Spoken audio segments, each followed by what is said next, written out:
First line நேயர்களுக்கு வணக்கம். நம்ம இப்போ என்ன பார்க்க போகிறோம் அப்படின்னா, ஒரு பரபரப்பான கேரளா செய்தியை பார்க்க போகிறோம். கேரளா செய்தி மட்டும் இல்லை, இந்தியாவிற்கே ஒரு விதையை விதைத்திருக்கிறார் ஒரு தமிழ் தம்பி. அதுவும் யாழ்ப்பாணத்தை சேர்ந்தவர். கேரளாவை கலக்கி கொண்டிருக்கிறார். கேரளா மக்கள்லாம் விழுந்து சாகிறான். பெண்கள், வயது பெண்கள், சிறுவர்கள், சிறுமிகள் எல்லாம் கொண்டாடுறாங்க. பெண்களெல்லாம் வந்து அந்த வயது பெண்களெல்லாம் விழுந்து சாகிறாங்கன்ற மாதிரியா ஒரு மைக்கேல் ஜாக்சன், அதாவது 80களில் 80களில் எப்படி மைக்கேல் ஜாக்சன் பீக்கில் இருக்கும்போது எங்களுடைய காலகட்டங்களில் பார்த்திங்கன்னா விழுந்து சாவாங்க பெண்கள். அதாவது அமெரிக்கா பெண்கள் மட்டும் இல்லை, ஃப்ரெஞ்சு பெண்கள் மட்டும் இல்லை, இத்தாலி பெண்கள் மட்டும் இல்லை, ஸ்பெயின் பெண்கள் மட்டும் இல்லை, மைக்கேல் ஜாக்சனோட பாட்டை கேட்டால் பேய் ஆட்டம் ஆடுவாங்க. லட்சக்கணக்கான மக்கள் அப்படியே கூடி அது வந்து மைக்கேல் ஜாக்சனை உலகத்தின் மிகப்பெரிய பணக்காரராக மாற்றியது அப்படின்னு சொல்லலாம்.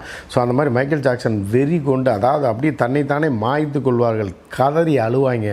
எதுக்குடா இப்படிலாம் அழுகிறீங்க, எதுக்குடா இப்படி கத்துறீங்க அப்படின்ற மாதிரி நமக்கு அப்போ தோணும். ஆனால் நாம் தீவிரமான மைக்கேல் ஜாக்சன் ரசிகராக இருந்தாலும் மைக்கேல் ஜாக்சனை போன்ற ஒருவன் இன்றும் சர்வதேச அளவில் ஒரு கலைஞன், ஒரு நடன கலைஞன், ஒரு இசையமைப்பாளன், ஒரு லிரிஸ்ட். அந்த லிரிக்கை கூட இப்போ நம்ம தமிழில் வந்து அதை விட 100 மடங்கான கவிஞர்கள்லாம் இருக்காங்க. ஆனால் அதே நேரத்தில் இசையில், அதாவது ஒரு குட்டி போட்டாலும் சிங்கக்குட்டி அப்படின்ற மாதிரி ஒரு ஆல்பம் 5 பாட்டு, அதை உலகம் பூரா திருடுவாங்க, உலகம் பூரா காப்பி அடித்து அடிப்பாங்க. அந்த மாதிரியான ஒரு பயங்கரமான ஒரு ரெக்கார்டிங்கில் சாதனை படைத்தவன். அதே மாதிரி லிரிக்கு, அந்த ஊர் லிரிக்கில் நம்பர் 1 அவன் தான். அதே மாதிரி பாடுறதில், உணர்ச்சி வசப்பட்டு பாடுறதில் பயங்கரமான ஆள். அவனை மாதிரி அவனுக்கு இணையாக பாடவே முடியாது. அதே மாதிரி புது டெக்னிக் டான்ஸில் மூன் வாக்கை கண்டுபிடித்தவன் அவன் தான் அப்படின்னு சொல்லி பல கண்டுபிடிப்புகளுக்கு சொந்தக்காரனாக உலகம் முழுவதும் 50 வயதில் இறந்துட்டாப்புல. குறுகிய காலத்தில் உலக மக்கள் மத்தியில் நீங்கா இடம் பிடித்த மைக்கேல் ஜாக்சன் சின்ன வயதிலிருந்தே, அதாவது 10 வயசு 8-9 வயசுலேருந்தே அவர்கள் தந்தையோட குழுவில் பாட ஆரம்பித்து உலகம் பூரா புகழ்பெற்ற மைக்கேல் ஜாக்சன். அந்த மாதிரியான ஒரு நபராக ஒரு பக்கம் பார்த்தா, இன்னொரு பக்கம் பார்த்தா ஒரு மிகப்பெரிய ஒரு சேகுவாரா போன்ற ஒரு புரட்சியாளன் அவன் கண்ணில் தெரிகிறான். அதே மாதிரி பாடல்களில் இவன் வந்து என்ன பண்ணுறான்னா, மைக்கேல் ஜாக்சன் பாடினது எல்லாமே காதல் பாட்டு தான். மைக்கேல் ஜாக்சன் பாடின பெரும்பாலான பாடல்கள் உணர்ச்சி வசப்பட்டு ஒரு பெண்ணை வந்து நேசித்து இவர் இல்லைன்னா செத்துருவேன்ற மாதிரியான பாடல்கள் தான் நிறையா இருக்கும். அப்புறம் ஜென்ரலான பாடல்கள் இருக்கும். ஆனால் இந்த பையன், அதாவது 25-26 வயசு பையன் கேரளாவை கலக்கிட்டு இருக்கான இந்த வேடன் என்கிற இவன் வந்து ஒரு மிகப்பெரிய ஒரு புரட்சியாளனாக தெரிகிறான். இவன் வந்து என்னன்னு பார்த்திங்கன்னா, அப்படியே மக்கள் அலையாக கூடுறாங்க. கேரளாவில் கூட்டமாக வர்றாங்க, பயங்கரமாக ரசிக்கிறாங்க, பயங்கரமாக கத்துறாங்க. ரசிக்கிறதில்ல, ஒரு வெறித்தனம். இவன் பாட்டை கேட்டாலே ஒரு வெறி ஏறுது அப்படின்ற மாதிரியான ஒரு பாடகனாக உருவாகிருப்பது தான் இந்த வேடன். ஸோ இந்த வேடன் வந்து பார்த்தீங்க அப்படின்னா, இப்போ நான் ஒரு சின்ன பிட்டு போடுறேன், இதை பார்த்துருங்க.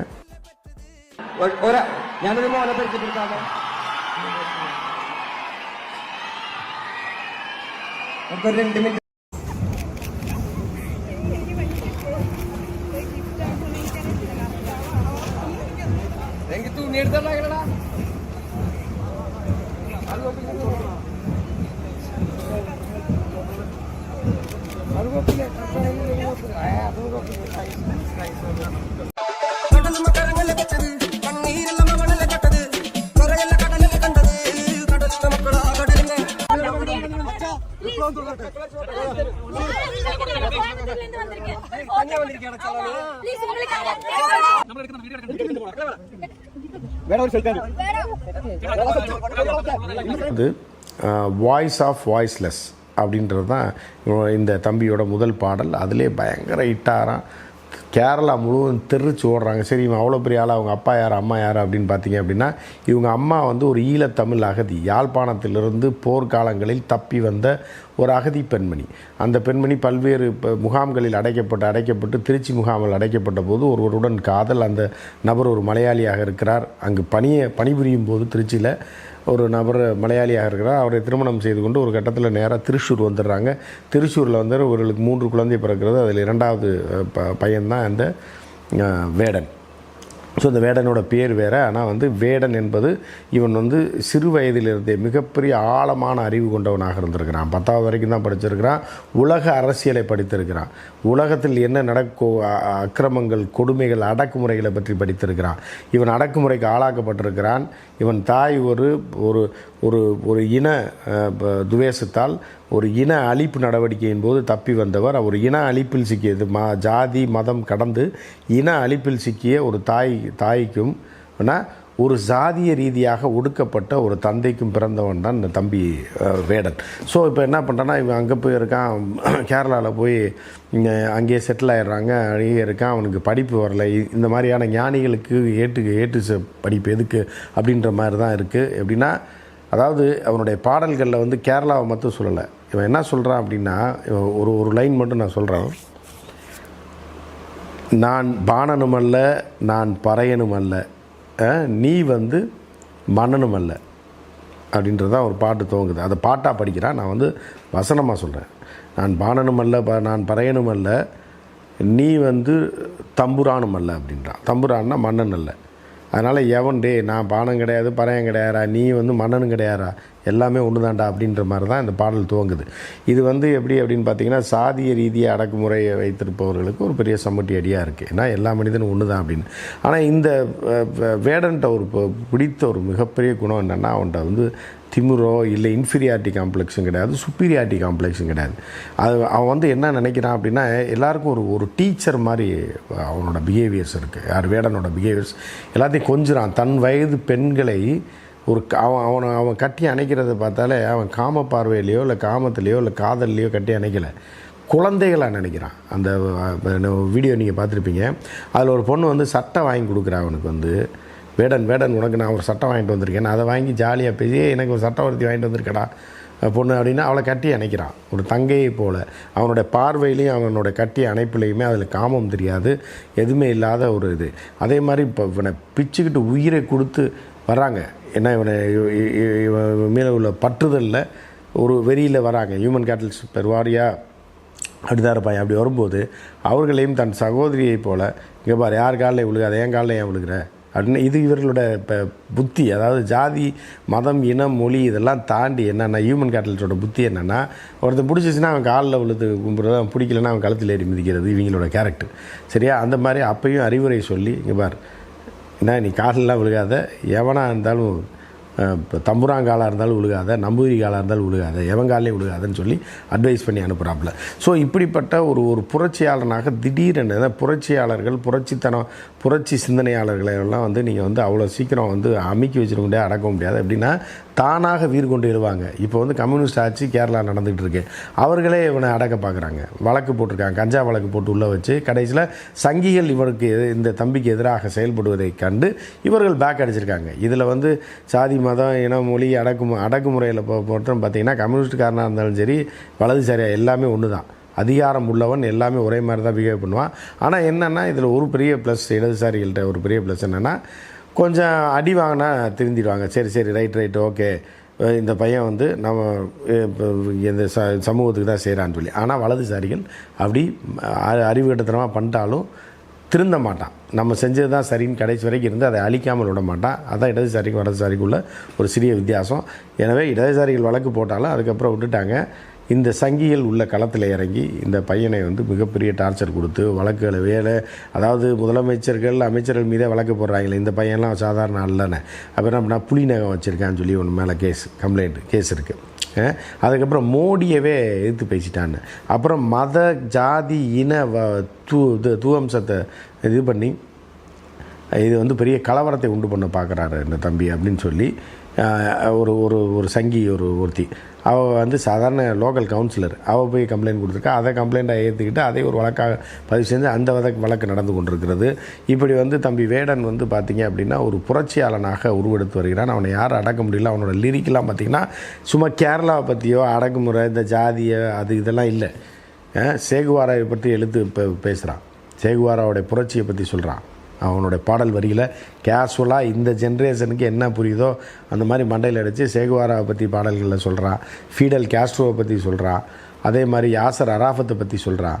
ஏன்னா ஈழ போராட்டத்தை பற்றி சொல்கிறான். எங்கெங்கெல்லாம் மக்கள் அடிமைப்பட்டு அடக்குமுறைக்கு ஆளாகி இருக்கிறார்களோ அவர்களை பற்றி எல்லாமே தன்னுடைய பாடல் வரிகளை கொண்டு வந்து இவனே இசையமைத்து மக்கள் ரசிக்கக்கூடிய அளவுக்கு இந்த ஜென்ரேஷன் இப்போ உள்ள 10 வயசுலேருந்து 20 வயசு இப்போ குழந்தைகள்லாம் குத்தாட்டம் போடுறாங்க. இந்த இந்த குழந்தைகள்லாம் குதூகலிக்கிறாங்க இந்த தம்பி வேடனுடைய பாட்டை கேட்டாலே இது பண்ணுறாங்க. ஏன்னா அந்த மாதிரி 10 வயதுலேருந்து ஒரு 20-25 வயது வரைக்கும் உள்ளவங்கலாம் ஒரு கிரேஸ், அதாவது பெண்களும் ஆண்களும் ஒரு கிரேஸ், அதாவது இந்த வேடன்னா யாரா இவன் அப்படின்ற மாதிரி, இவன் பாட்டை கேள்றான் அப்படின்ற மாதிரி ஒரு வெறியை ஊட்டும் அளவுக்கு. அதில் வந்து இதில் புரட்சி கருத்துக்கள் இவனை கொல்லு அவனை குத்து இவன் இது இவன் அடிமை அப்படிலாம் இல்லை. வந்து அவனுடைய பாடலே வித்தியாசமாக இருக்குது. அடக்குமுறையை பற்றி சொல்கிறான். அடக்குமுறை எப்படிலாம் இருந்தாலும் அதெல்லாம் நாங்கள் கவலைப்பட மாட்டோன்றான். திருப்பி அடிப்போம் அப்படின்லாம் சொல்லலை. நாங்கள் கவலைப்பட மாட்டோம், எல்லாம் ஒன்று தான்டா, போடா உன் காலில் இருக்கிறா நான் விழுகணும், எவன் காலில் எவனு விழுகாதீங்கடா அப்படின்ற மாதிரி சாதாரண வரிகளை போட்டு அடித்து துவச்சிக்கிட்டு இருக்காப்புல தம்பி வேடன். ஸோ வேடன் ஒரு புரட்சியாளனாக இதில் வேடன் சொல்லக்கூடிய கருத்து என்ன இருக்குன்னா, 4 மாநிலங்களும் தென் மாநிலங்களும் எல்லாமே ஒன்றாக இணையணும், எல்லாம் ஒரே இனக்குழு. அவன் திராவிட கீழாளை பற்றிலாம் அவனுக்கு தெரியாது, அந்த பையன் 10வது கூட படிக்கலை. ஆனால் சொல்கிறான் எல்லாம் ஒரே இனக்குழு, நம்ம எல்லாருக்கும் ஒரு பிரச்சனை இருக்குது, எல்லோரும் இணைந்து அதே நேரத்தில் போராட்டம்னு சொல்லலை, அரசியல்னு சொல்ல, அரசியலுக்குள்ளே வரலன்றான். ஆனால் சொல்கிறேன்னா பாடல் மூலமாக, ஏன்னா இசை மூலமாக நாம் எல்லாம் ஒன்றிணைவோம் அப்படி தான் சொல்கிறாங்களே தவிர இது வந்து வேடனை வந்து இந்த 4 மாநிலத்திலையும் கொண்டு போய் சேர்த்துருக்கிறது குறுகிய காலத்தில். அதே மாதிரி இந்த படத்துக்கும் ஒரு பாட்டு பாடியிருக்காப்புல. எதுனா இந்த கேரளாவிலேருந்து ஒரு படம் எடுத்தாங்களே, கண்மணி அன்போட காதலன் நான் போட்ட லெட்டர்னு சொல்லி கமலஹாசன் பாடலை வைத்து இந்த மஞ்சுமோல் பாய்ஸ்னு ஒரு படம் சொல்லி அந்த படத்திலே ஒரு பாடல் எழுதியிருக்காரு. அதன் மூலமாகத்தான் கொஞ்சம் அடுத்த கட்டத்தை நோக்கி போகிறாரு. இன்றைக்கி வந்து ராப் இசையில், அதாவது தனிப்பட்ட முறையில் கச்சேரிகள் இருக்கு இல்லையா, கச்சேரி குழுவாக வைத்துக்கொண்டு இவர்கள் குழு தான் இன்றைக்கி டாப்பில் இருக்குது. பார்த்திங்கன்னா உலகம் பூரா அதுக்குள்ளே ட்ராவல் பண்ணுறாப்புல, ஆஸ்திரேலியா, அமெரிக்கா, எல்லா இடத்துக்கும் போயிட்டு பாடி மொழி தெரியாதவர்களையும் ஈர்த்து ஒரு மிகப்பெரிய ஒரு புரட்சியை இந்த தம்பி செய்திருக்கிறார். இந்தியாவில் ஒரு மைக்கேல் ஜாக்சனாக உருவாகி இருக்கின்றார். ஒரு பக்கம் பார்த்தா அதாவது இசையில் ஒரு மைக்கேல் ஜாக்சனாக தென்னிந்தியாவில் உருவாகி இருக்கிறார் இந்த தம்பி என்ற ஒரு இது கிடையாது. அது ஒரு பக்கம் இருந்தால் கூட இன்னொரு பக்கம் ஒரு புரட்சி பாடகனாக உருவாகி வருகிறார் அப்படின்றதையும் நம்ம பார்க்கலாம். ஆனால் ஒரு விஷயம், என்னுடைய சொந்த அனுபவத்தை நான் ஒரு விஷயத்தை நான் இங்கே பகிர்ந்தே ஆகணும். அதாவது என்ன அப்படின்னு பார்த்தீங்கன்னா, நான் வந்து கத்தார்னு ஒரு பாடகர் இருந்தார். அது வந்து இப்போ ஒரு 50-45 வயதுக்கு மேலே இருக்கவங்களுக்கு தான் கத்தாரை பற்றி தெரியும். கத்தார் வந்து ஒரு புரட்சி பாடகர், தெரு பாடகர், காலில் சலங்கையை கட்டி தப்பை அடிச்சுக்கிட்டு சட்டையே போட மாட்டார். வாழ்நாளில் இன்றைக்கி வரைக்கும் சட்டை போடுறதுலும் இல்லாத ஒரு நபர்.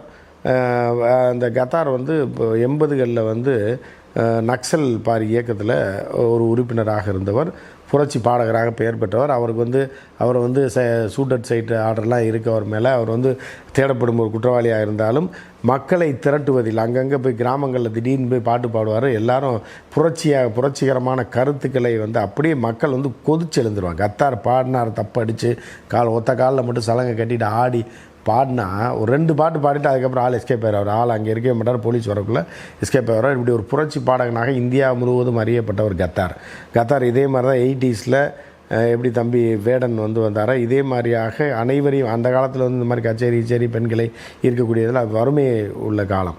ஸோ அந்த காலத்தில் வந்து பார்த்திங்க அப்படின்னா கத்தாரோட பாட்டை பார்க்கணும், கத்தாரோட பாட்டை கேட்கணும்னா நீங்கள் இப்போ கேசட்டில் ரெக்கார்ட் பண்ணி அது அரைக்குறையாக குறன்னு இருக்கும். அதுக்கப்புறம் கத்தார் பாடல்களை ரெக்கார்டிங் தேட்டரில் ரெக்கார்டிங் பண்ணிலாம் போட்டாங்க. பட் அப்படி புகழ்பெற்ற கத்தார் கடைசியில் ஒரு பொட்டி ப்ரூஸாக மாறி, ஏன்னா கடைசி காலம்னா ஒரு 40-50 வயதுக்கு மேலே அவர் யாரால் சுடப்பட்டார்? நக்சல்களாலேயே சுடப்பட்டார். ஏன்னா நக்சல்களுக்கான துரோகியாக மாறி நக்சல்களையே காட்டி கொடுத்துட்டார் அப்படின்னு சொல்லி நக்சல்களால் சுடப்பட்டு நக்சல்களிடமிருந்து போலீஸ் வந்து மன்னிச்சு விட்டுருச்சு, சிறையில் வந்தார். அதுக்கப்புறம் ஒரு ஸ்கூல் வச்சு பெரிய கோடீஸ்வரனாக வாழ்ந்துக்கிட்டு இருக்கார். ஆனால் சட்டை போட மாட்டார், தார்பாய்ச்சி தான் கட்டியிருப்பார். அவரும் இந்த ஒடுக்கப்பட்ட மக்களுக்காக, தாழ்த்தப்பட்ட மக்களுக்காக பாடல்களை பாடியவர் தான், பேசியவர் தான். ஆனால் கடைசி காலத்தில் என்ன பண்ணுறாருன்னா அவர்களையே சுரண்டக்கூடிய ஒரு மனிதனாக அந்த ஆள் மாறிட்டார். நக்சல்களாலேயே வந்து உயிருக்கு உலை வைக்கப்பட்டு கடைசியில் துப்பாக்கி சூட்டுக்கெல்லாம் ஆளாகி ஜஸ்ட் மிஸ்ஸில் பொழைச்சி பெரிய கூண்டுக்குள் வாழ்ந்து கொண்டு ஒரு ப்ரைவேட் ஸ்கூலை பெரிய பிரம்மாண்டமாக காட்டி சம்பாதித்து கொண்டு வாழ்ந்து கொண்டு இருந்தார். இப்போ இருக்காரான்னு தெரில. நான் அவரை சந்தித்தது வந்து 2004 கத்தாரை இப்போ ஆந்திராவில் சந்தித்து அவருடைய பேட்டியும் எடுத்திருக்கேன். ஸோ அவர்கள் என்ன காலப்போக்கில் ஒரு இளம் வயதில் வந்து மிகப்பெரிய புரட்சியாளர்கள் பாடல்களை எல்லாம் பாடி எல்லாம் இருந்த கத்தார் கடைசி காலத்தில் ஒரு பெரிய ஆகப்பெரும் நக்சல்களாலே தேடப்பட்ட ஒரு ஒரு இப்போ இவர் வாழக்கூடாது, கொலை செய்துவிட வேண்டும் என்று தேடப்பட்ட ஒரு நபராக மாறினார். அதுபோல் இவர்கள் மாறிவிடாமல் கடைசி வரைக்கும் கொள்கையிலிருந்து மாறாமல் இந்த மாதிரி இருந்தாங்கன்னா ரொம்ப சந்தோஷம். ஸோ என்ன நடக்குதுன்னு பார்ப்போம். மற்றொரு நிகழ்ச்சியில் சந்திப்போம். நன்றி, வணக்கம்.